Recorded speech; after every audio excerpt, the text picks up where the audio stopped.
नमस्कार प्रणाम। मैं आपका अपना विशु राय हाजिर हूँ विश्व वारदात तक की एक और नई कहानी के साथ। साथियों, कई लोगों ने कमेंट किया था कि आजकल 2 दिनों से आपकी कहानी में जो ऑडियो हो वो सही नहीं थी। तो आज की जो ऑडियो है, उम्मीद है साथियों काफ़ी साफ सुथरी ऑडियो है और आपको सुनने में भी काफ़ी अच्छा लग रहा होगा। तो कमेंट कर ऑडियो के बारे में भी ज़रूर बताइएगा कि जो समस्याएं थी वो सॉल्व हो चुकी हैं।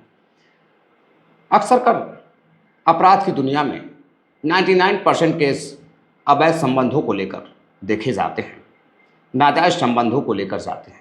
कोई किसी की बहन को, कोई किसी की बेटी को, तो कोई किसी की पत्नी को ही लेकर नाजायज संबंधों को लेकर कत्ल कर देता है। लेकिन साथियों, आज की कहानी में कोई भी कत्ल नहीं होता है, बल्कि एक ऐसी हैरान कर देने वाली हरकत होती है, एक ऐसा वाकया होता है जिसको सुनने के बाद आपको भी यकीन नहीं होगा कि हमारे समाज में ऐसे ऐसे लोग भी हैं, लोगों के साथ कैसे कैसे छलावे होते हैं। तो साथियों, कहानी को पूरा सुनिएगा और कमेंट भी कीजिएगा। कहानी अच्छी लगी तो लाइक भी करिएगा, शेयर भी करिएगा। तो आते हैं आज की कहानी पर। आज की जो सच्ची घटना मैं आपके लिए लेकर आया हूँ, यह सच्ची घटना है झारखंड के धनबाद की। धनबाद में एक परिवार रहता है। परिवार में जो परिवार के मुखिया हैं मास्टर साहब, यानी कि मास्टर साहब का जो नाम रहता है बनवारी लाल, वो एक निजी स्कूल में पढ़ाते हैं। बनवारी लाल का इकलौता बेटा जिग्नेश और उनकी माताजी, सब कुछ सही चल रहा था लोगों के परिवार में। बेहद ही 3 लोगों का मात्र छोटा सा हंसता खेलता परिवार था। माँ भी ठीक थी, सभी लोग ठीक थे। लेकिन वह कोविड का दौर, भला कोई कैसे भूल सकता है कोविड के दंश को। कोविड के दौरान उसके माताजी और पिताजी दोनों की तबीयत खराब होती है। माताजी दुर्भाग्यवश कोविड ने उन्हें अपने पास बुला लिया, उनको ले लिया, यानी कि उनकी मौत हो जाती है कोविड के दौरान। अब इधर घर पर पिताजी थे। अब जिग्नेश बेहद डरा रहता है कि कहीं पिताजी भी उसका साथ न छोड़ दें। लेकिन अब बेहतर इलाज और बेहतर रख रखाव और बेहतर बचाव के कारण बनवारी लाल मास्टर साहब बच जाते हैं। अब बचने के बाद सिर्फ घर में मात्र 2 लोग, पिता और पुत्र, जिग्नेश और बनवारी लाल। कुछ दिनों तक अपनी माता को याद कर जिग्नेश काफ़ी रोता रहा, परेशान रहता रहा। जब भी अकेले रहता, कभी फ़ोन चलाता तो कभी बैठकर टीवी देखता। अब इधर उसके पिताजी लड़की की शादी की बातचीत करने लगते हैं, लड़के की, जिग्नेश की शादी की बातचीत करने लगते हैं। अब अपने रिश्तेदारियों में बात करते हैं, रिश्तेदारों से कहते हैं कि मैं चाहता हूँ कि अब घर पर कोई खाने बनाने वाला भी होना चाहिए, कोई देख रेख करने वाला होना चाहिए। तो कोई जिम्मेदार लड़की हो तो मैं शादी करने के लिए तैयार हूँ। संपत्ति बहुत है, मुझे कुछ चाहिए नहीं। अब इधर उनके एक रिश्तेदार रहते हैं मनोहर। मनोहर एक लड़की देखते हैं जिसका नाम रूपम रहता है। रूपम बेहद ही पढ़ी लिखी लड़की रहती है। और जब रूपम के परिवार वाले, उसके पिताजी रिश्ता लेकर बनवारी लाल के घर जाते हैं जिग्नेश के लिए, तो वह देखते हैं कि जिग्नेश काफ़ी हैंडसम लड़का है, हट्टा कट्टा लड़का है, बेहद ही खूबसूरत, यानी कि साफ सुथरा लड़का है, गोरा चित्ता लड़का था। अब उसे देखने के बाद उनको लगता है कि लड़का बेहद हैंडसम है और काफ़ी अच्छी खासी प्रॉपर्टी भी है, अच्छा खासा मालिक है। और अब संपत्ति को देखते हुए वह शादी के लिए तैयार हो जाते हैं। अब रूपम के पास जब फोटो जाता है उसके होने वाले पति जिग्नेश की, तो वह भी देखकर बेहद खुश रहती। उसका पति तो बेहद हैंडसम है। सहेलियाँ भी जब उसका फ़ोटो देखती तो वह भी तारीफ़ करती। लेकिन जब शादी होती है करीब साल 2022 के आखिरी में, यानी कि 27 नवंबर को उसकी शादी होती है जिग्नेश की रूपम के साथ। सब कुछ सही चल रहा था। शादी होने के 15 दिन बाद ही जो रूपम रहती है वह अपने पति को छोड़कर, अपने परिवार यानी कि बनवारी लाल ससुर और अपने पति को छोड़कर वो अपने मायके चली जाती है और कई सारे इल्ज़ाम पति के ऊपर और ससुर के ऊपर लगाती है। अब उधर छुट्टी छुट्टा हो जाता है। अब दोनों पति पत्नी एक दूसरे से दूर रहने लगते हैं। अब फिर से घर में मातम सा छाया रहता है। जिग्नेश इधर परेशान रहता और इधर बनवारी लाल भी परेशान रहता। अब बनवारी लाल को कुछ समझ में नहीं आ रहा था। कई लोगों से वह शादी के लिए कहता, लेकिन जो इल्ज़ाम उस महिला ने, रूपम ने लगाया था, वह बेहद ही खौफनाक था। उसको सुनने के बाद लोग बड़े हैरान थे। अब कोई भी शादी के लिए तैयार नहीं होता। कुछ दिनों बाद साल 2023 में जनवरी का महीना रहता है। जिग्नेश बैठकर अब फ़ोन चला रहा था। फ़ोन चलाते चलाते वह सोशल मीडिया पर देखता है कि एक बेहद ही खूबसूरत लड़की, उम्र करीब 22 से 23 साल। अब इधर जिग्नेश की भी उम्र वही 25 से 26 साल रहती है। जिग्नेश फ़ोन चला रहा था। फ़ोन चलाते चलाते जब उसकी रील्स को देखता है तो वह उसे पसंद करने लगता है। अब उसे फॉलो करता है और बार बार उसकी रील्स देखता है, उसे कमेंट करता है। अब सामने वाली जो लड़की रहती है उसका नाम पिंकी रहता है। पिंकी खूबसूरत तो रहती है लेकिन बहुत ज़्यादा उसके फॉलोअर अभी नहीं थे। नया नया उसका चैनल था। अभी इंस्टाग्राम सोशल मीडिया पर जब वह रील देख रहा था तो उसे कमेंट करता है। बार बार लड़की उसको लाइक करती, हार्ट देती, लेकिन जब कई बार कमेंट करता तो लड़की रिप्लाई भी करने लगती है कि आपका कमेंट पढ़कर बड़ा ही अच्छा लगता है। अब लड़का उसे मैसेज करने लगता है कि आप मुझे बहुत ही अच्छी लगती हैं, मैं आपको पसंद करता हूँ और मैं आपसे शादी करना चाहता हूँ। अब लड़की काफ़ी तेज़ तर्रार रहती है। वह बंगाल के कलकत्ता की रहने वाली रहती है। अब कोलकाता शहर की रहने वाली पिंकी काफ़ी तेज़ तर्रार रहती है। खूबसूरती के साथ साथ वह बेहद तेज़ तर्रार थी और 10वीं पास रहती है। अब वो अपने दोस्त यानी कि फॉलोअर जिग्नेश से बातचीत करने लगती है। अब जिग्नेश से बातचीत करती है, बातचीत करते करते बात आगे बढ़ जाती है और दोनों काफ़ी अच्छे दोस्त हो जाते हैं। अब आए दिन बात करते करते जिग्नेश कभी उसे प्रपोज करता तो कभी कुछ न कुछ अलग तरीके से मैसेज करता। अब लड़की देखती है कि सामने वाला लड़का बड़ा ही भोला है, बड़ा ही प्यारा है, वो उसे बेहद प्यार करता है। अब वो अभी उसे दिल दे बैठती है।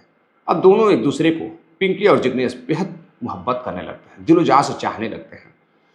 अब पिंकी भी बेकरार रहती मिलने के लिए और इधर जिग्नेश भी बेकरार रहता मिलने के लिए। अब दोनों की जो दूरियां थी वो बर्दाश्त नहीं हो रही थी। फ़ोन पर दोनों वीडियो कॉल पर बातें करते, दोनों एक दूसरे से कई घंटों तक बातें करते हैं। अब इधर उसका जो पिता था बनवारी लाल, वह बार बार दबाव बना रहा था अपने बेटे पर कि कुछ काम करो, काम धाम शुरू करो ताकि किसी और से तुम्हारी शादी भी हो चुके। लेकिन जिग्नेश कोई काम धाम नहीं करता था। वो शादी नहीं करना चाहता था, लेकिन प्यार वो करना चाहता था, लड़की से संबंधों में रहना चाहता था, लेकिन शादी के लिए वो तैयार नहीं होता था। अब इधर एक रिश्ता आता है। जब रिश्ता आता है तो बनवारी लाल अपने बेटे से कहता है कि देखो एक अच्छा खासा रिश्ता आया है, एक बार फिर से तुम शादी कर लो। लेकिन लड़का जिग्नेश कहता है नहीं, मैं शादी नहीं करूँगा, अब तो बिल्कुल भी नहीं करूँगा। अब वो मना कर देता है। उधर बनवारी लाल, उसका पिता, काफ़ी नाराज़ रहता अपने बेटे से और उधर कोलकाता की रहने वाली पिंकी दिलो जान से मोहब्बत करती जिग्नेश को। जिग्नेश भी मोहब्बत करने लगता है। अब एक दिन पिंकी उसे फ़ोन करती है और कहती है एक काम करो, तुम कोलकाता आ जाओ, मैं तुमसे मिलना चाहती हूँ। अब जिग्नेश कुछ पैसे लेता है अपने पिताजी से और वह बताता है कि वह एक लड़की से मिलने कोलकाता जा रहा है। वो एक लड़की को बेहद मोहब्बत करता है। अब उसके पिताजी कहते हैं कि अगर लड़की अच्छी है तो मुझे भी दिखाओ। अब उस जिग्नेश लड़की की फ़ोटो दिखाता है, रील्स दिखाता है, तो बनवारी लाल को काफ़ी अच्छी लगती है। बनवारी लाल कहते हैं कि लड़की काफ़ी दूर की है, ठीक है एक काम करो, उससे बात करो, अगर उसके परिवार वाले शादी के लिए तैयार होते हैं तो तुम उससे शादी कर लो। अब इधर जिग्नेश उसके घर जाता है और जाकर पिंकी से मिलता है, पिंकी के घर वालों से मिलता है, बातचीत करता है। घर वाले भी देखते हैं कि काफ़ी हैंडसम लड़का है, हट्टा कट्टा लड़का है और लड़के को देखकर लग रहा था कि काफ़ी अच्छे परिवार का है। उधर पिंकी के घर वाले, पिंकी अपने घर वालों से बातचीत करती है, घर वाले भी तैयार हो जाते हैं शादी के लिए। जब पिंकी के घर वाले तैयार हो जाते हैं तो बनवारी लाल भी तैयार हो जाता है। अब कुछ दिनों बाद दोनों छुप छुप कर एक दूसरे से मिलते रहते हैं। अब मिलते मिलते शादी का समय आ जाता है, यानी कि अब फरवरी मार्च निकल जाता है और इधर साल 2023 अप्रैल में बनवारी लाल अपने बेटे को लेकर कोलकाता जाता है और कोलकाता में पिंकी के साथ उसकी शादी हो जाती है। शादी करने के बाद 2 दिनों तक वो वहीं रहता। उसके बाद वहाँ से अपने खूबसूरत पत्नी पिंकी को लेकर, अपनी मोहब्बत को लेकर जिग्नेश घर लौटता है। घर लौटने के बाद अब अगले दिन सुहागरात होती है। सुहागरात पर वह जाता है, अपने पत्नी के साथ रहता है, लेकिन पिंकी उससे काफ़ी नाराज़ रहती है। अब कई दिनों तक, करीब धीरे धीरे 15 दिन बीत जाते हैं, पिंकी अपने पति से काफ़ी नाराज़ रहती, चिढ़ी चिढ़ी से रहती, अपने ससुर से भी नाराज़ रहती। अब ससुर पूछने की कोशिश करता है कि आखिर क्या बात है, पिंकी नाराज़ क्यों हो, क्या बात है, तुम्हारा चेहरा काफ़ी उतरा हुआ है। पिंकी कहती है कि जिस चीज़ के लिए मैंने शादी की थी वो खुशी मुझे मिल नहीं रही है और आपके बेटे ने मुझे धोखा दिया है। अब दरअसल वह बचपन से ही नपुंसक टाइप का रहता है, उसे काफ़ी समस्याएं रहती हैं। पहली पत्नी इसी कारण छोड़कर चली गई थी और ससुर चाहता था कि वह उसके साथ संबंधों में रहे, इसलिए वह छोड़कर चली जाती है, जो रूपम रहती है। अब इस पर वह बेहद परेशान होता है। ससुर सोचता है बनवारी लाल की कहीं यह लड़की यह अभी छोड़ कर ना चली जाए तो समाज में बड़ी बदनामी होगी। अब वह बात करता है, कहता है कि इलाज इसका चल रहा है, बहुत जल्द सही हो जाएगा। अब 15 दिन गुजरने के बाद पिंकी खुद जिग्नेश को लेकर डॉक्टर के पास जाती है। उधर डॉक्टर के पास जाती है तो डॉक्टर कहता है कि देखिए, बीमारी बहुत पुरानी है, बचपन से है, अब इसको सही होने में काफ़ी समय लगेगा और काफ़ी पैसे भी लगेंगे। पिंकी कहती है जो पैसा होगा मैं देने के लिए तैयार हूँ, पैसों की कमी नहीं है। बनवारी लाल पैसे देने के लिए तैयार हो जाता है और उधर उसका इलाज चलने लगता है। करीब 2 महीने गुजर जाते हैं। बनवारी लाल कहता है कि देखो, पैसे अब नहीं बच रहे हैं तुम्हारे इलाज के लिए, एक काम करो, तुम अब कमाने के लिए अब शहर जाओ, कुछ पैसों का जुगाड़ करो, कुछ कमाओ, तभी तुम्हारा इलाज होगा और तुम पिंकी के साथ खुश रहोगे। अब जब उसे डॉक्टर बता देते हैं कि वो सही हो सकता है तो वह पिंकी के प्यार में इस कदर पागल था कि वो अपनी पत्नी को बेहद खुश रखना चाहता था। अब उसके प्यार में वह मुंबई चला जाता है और जाकर वहाँ अच्छा खासा पैसा कमाने लगता है। घर पर पैसे भेजता, धीरे धीरे 3-4 महीने हो जाते हैं और इधर बनवारी लाल अपने बेटे को घर आने के लिए मना करता। जब भी जिग्नेश चाहता कि वह घर आए तो बनवारी लाल उसे मना कर देता कि जब तक तुम्हारा इलाज चल रहा है तुम अपनी दवा खाते रहो और जब तक सही नहीं हो जाओगे घर आने की ज़रूरत नहीं है, डॉक्टर ने तुम्हें पत्नी से दूर रहने के लिए कहा है। और इधर पिंकी धीरे धीरे अपने ससुर बनवारी लाल से बातचीत करती रही। अब पति की दूरियां बढ़ती रही। अब जो उसकी खुशियां थी उसे मिलती नहीं थी। वह नई नवेली लड़की काफ़ी परेशान होने लगती है। एक दिन उसके कमरे में बनवारी लाल, जब वो सो रही थी, रात करीब 11-12 बज रहे थे, तो बनवारी लाल उसके कमरे में जाता है। कमरे में जाकर अपने बहू से बातचीत करता है और वह कहता है उसका बेटा कभी सही नहीं हो सकता है, उसने पहले भी इलाज कराए हैं, डॉक्टर झूठ बोल रहा है शायद पैसों के लिए। अब पिंकी डर जाती है कि क्या सही है। अब वो कई रिपोर्ट भी दिखाता है जिससे पता चलता है कि वो कभी सही नहीं हो सकता है।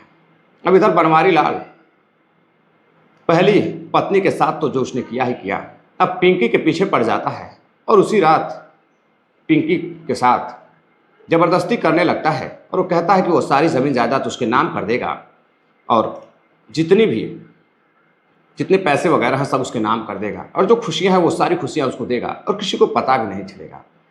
अब इधर पिंकी के मन में कुछ ख्याल आते हैं, वह तैयार हो जाती है और अपने ससुर के साथ फिजिकल रिलेशन बनाने लगती है। अब धीरे धीरे मामला बढ़ता जाता है। अब कभी ससुर बहू के कमरे में तो कभी बहू ससुर के कमरे में। अब आए दिन दोनों पति पत्नी की तरह रहने लगते हैं। धीरे धीरे समय बीत जाता है, करीब 6 महीने से ऊपर हो जाते हैं और वह प्रेग्नेंट रहती है। अब यह बात वो अपने ससुर को बताती है कि वह प्रेग्नेंट है। अब ससुर परेशान होता है कि आखिर बनवारी लाल परेशान होता है कि वह क्या करे। अब बात आगे बढ़ने लगती है। इधर उसका पति घर आने के लिए बेकरार रहता है और इधर उसकी पत्नी पिंकी भी नहीं चाहती थी कि वह घर आए, क्योंकि उसको सारी खुशियां मिल रही थी जो उसे चाहिए थी। अब उधर जबरदस्ती कर घर वालों से झूठ बोलकर जो लड़का जिग्नेश रहता है वो छुट्टी लेकर घर आता है। जब घर के अंदर जाता है, अपनी पत्नी को देखता है तो हैरान रहता है। पत्नी का पेट निकला रहता है। पत्नी से जब वो पूछता है तो पत्नी कहती है यह तुम्हारा ही बच्चा है, मैं प्रेग्नेंट हूँ। अब जिग्नेश कहता है तुमने कभी बताया नहीं, डॉक्टर ने मुझे कहा है कि मैं 1.5-2 साल से पहले सही नहीं हो पाऊंगा, तो आखिर ये बच्चा कैसे हो सकता है। वह सारी बातें समझ चुका था, क्योंकि पहली पत्नी के साथ भी उसके पिता ने ऐसा ही किया था। सारी हरकतें समझ जाता है। उसके बाद वो पहुंचता है अपने पिता को खोजते हुए।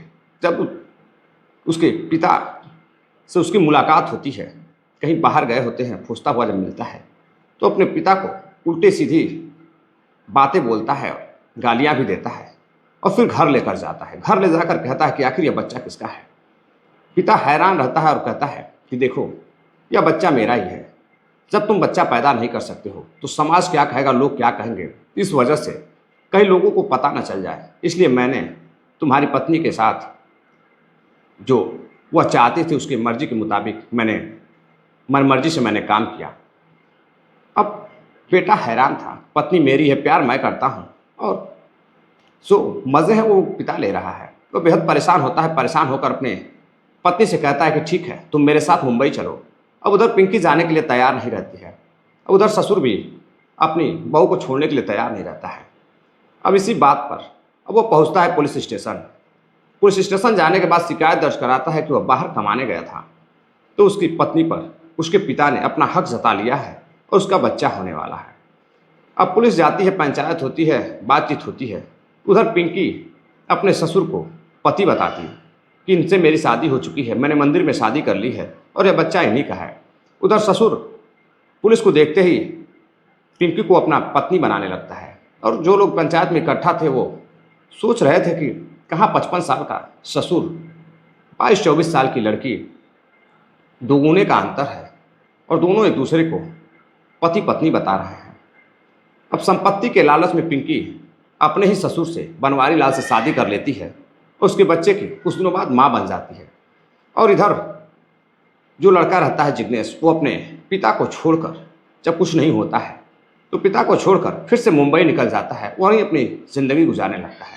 अब यह कहानी जब समाज में सोशल मीडिया के माध्यम से, न्यूज़ समाचार पत्रों के माध्यम से आती है तो लोग बड़े हैरान थे कि एक पिता अपने अय्यासियों के लिए अपने बेटे की शादी कराता था और उसकी पत्नी के साथ खुद रातें गुजारता था। अब समाज में ऐसे ऐसे लोग पड़े हुए हैं। तो साथियों, ये थी आज की पूरी कहानी। इस घटनाक्रम को सुनाने का उद्देश्य साथियों आपको जागरूक करना है, किसी को हैरान परेशान करना नहीं है। क्योंकि चाहे लड़की हो चाहे लड़का हो, किसी के साथ झूठ बोलकर शादी की जाए, किसी की ज़िंदगी बर्बाद की जाए, तो ये कहाँ तक सही है। इस पर मैं चाहूँगा कि आप सभी साथी कमेंट कर बताएं कि लड़का सही था या फिर ससुर सही था, कमी किसकी थी इसमें। कमेंट कर जरूर साथियों आप बताइएगा। चलते चलते कुछ साथियों ने कमेंट किया है जिनमें रामराज हैं, राजस्थान से हैं, नितिन कौशिक जी हैं, प्रिंस सिंह जी हैं, सतीश गुप्ता जी हैं, हिमांशु राव हैं, राहुल सिंह हैं, फैसल खान भाई हैं, सोहर लाल सेठिया जी ब्यावर राजस्थान से हैं, सुनील चौधरी जी हैं, सेंट्रल जेल बीकानेर के रहने वाले हैं। तो साथियों, मिलते हैं एक और नई कहानी के साथ। तब तक आप सभी साथी अपना ख्याल रखिएगा। उम्मीद है आप लोग वीडियो को ज़रूर लाइक करेंगे, अपना प्यार देंगे, सपोर्ट देंगे, कमेंट भी करते रहिएगा। मिलते हैं एक और नई कहानी के साथ। जय हिंद, नमस्कार।